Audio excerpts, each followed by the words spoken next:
ಯಾವನಾರ ಸಹಭ್ಯಾಸಿಗೆ ಮಾಡಿದ್ರೆ ಯಾವನ್ ಮಾಡಿರ್ತೀರಿ ಅವನಿಗೆ ನ್ಯಾಯ ಹಾಕ್ತಾರೆ. ರಾಜ್ಯದ ಮುಖ್ಯಮಂತ್ರಿಗಳಾದ ಶ್ರೀ ಸಿದ್ದರಾಮಯ್ಯನವರು ಇಂದು ಕೃಷ್ಣರಾಜಸಾಗರ ಅಣೆಕಟ್ಟು ಏನು ತುಂಬಿದೆ ಅದಕ್ಕೆ ಬಾಗಿನ ಅರ್ಪಿಸುವುದಕ್ಕಾಗಿ ಮೈಸೂರಿಗೆ ಬಂದಿದ್ದರು. ಈ ಸಂದರ್ಭದಲ್ಲಿ ಅವರನ್ನು ಭೇಟಿಯಾಗಿ SDPI ಪಕ್ಷದ ವತಿಯಿಂದ ಮನವಿಯನ್ನು ಕೊಟ್ಟಿದ್ದೇನೆ. ನಾನು ಸೇರಿದಂತೆ ನಮ್ಮ ಪಕ್ಷದ ನಾಯಕರುಗಳು ಈ ಸಂದರ್ಭ ಉಪಸ್ಥಿತರಿದ್ದರು.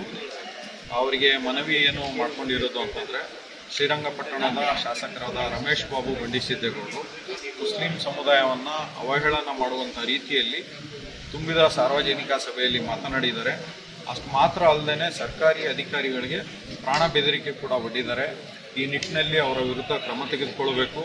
ಅವರನ್ನು ಕಾಂಗ್ರೆಸ್ ಪಕ್ಷದ ಪ್ರಾಥಮಿಕ ಸದಸ್ಯತ್ವದಿಂದ ಉಚ್ಚಾಟನೆ ಮಾಡಬೇಕು. ಹಾಗೆ ಅವರ ಶಾಸಕ ಸ್ಥಾನ ಮತ್ತು ಏನು ಅವರು ಚಾಮುಂಡೇಶ್ವರಿ ವಿದ್ಯುತ್ ಸರಬರಾಜು ನಿಗಮ ಚೆಸ್ಕಾಂ ಏನಿದೆ ಅದರ ಅಧ್ಯಕ್ಷ ಸ್ಥಾನದಿಂದಲೂ ಕೂಡ ಅವರನ್ನು ವಜಾ ಮಾಡಬೇಕು ಅಂತ ಮನವಿ ಮಾಡಿಕೊಂಡಿದ್ದೇವೆ.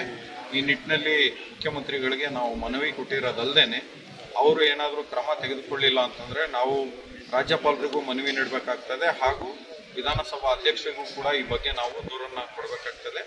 ಮತ್ತು ಏನು ಈ ಬಗ್ಗೆ ಕ್ರಮ ಆಗಲಿಲ್ಲ ಅಂತಂದರೆ ನ್ಯಾಯಾಲಯಕ್ಕೂ ಕೂಡ ನಾವು ಖಾಸಗಿ ದೂರು ಸಲ್ಲಿಸಬೇಕಾಗ್ತದೆ.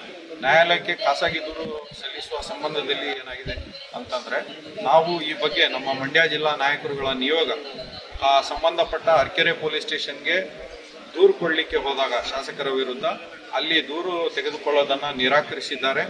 ಮತ್ತು ನೀವು ಯಾರು ನನ್ನ ವಿರುದ್ಧ ಯಾರಿಗೆ ಬೇಕಾದರೂ ಕಂಪ್ಲೇಂಟ್ ಮಾಡ್ಕೊಳ್ಳಿ ಅಂತ ಉದ್ದಟತನದ ಹೇಳಿಕೆಯನ್ನು ಅರ್ಕೆರೆ ಸಬ್ ಇನ್ಸ್ಪೆಕ್ಟರ್ ಅವರು ನೀಡಿದ್ದಾರೆ.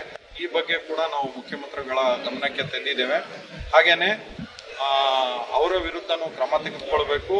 ದೂರು ದಾಖಲಿಸಿಕೊಂಡು ಸಂವಿಧಾನ ವಿರೋಧಿ ಮತ್ತು ಶಾಸಕ ಸ್ಥಾನಕ್ಕೆ ಮತ್ತು ಮುಸ್ಲಿಂ ಸಮುದಾಯಕ್ಕೆ ಗೌರವಕ್ಕೆ ಚ್ಯುತಿ ಬರುವಂಥ ಮತ್ತು ಅಧಿಕಾರಿಗಳಿಗೆ ಪ್ರಾಣ ಬೆದರಿಕೆ ಒಡ್ಡುವಂಥ ಹೇಳಿಕೆಯನ್ನು ನೀಡಿದ್ದಾರೆ.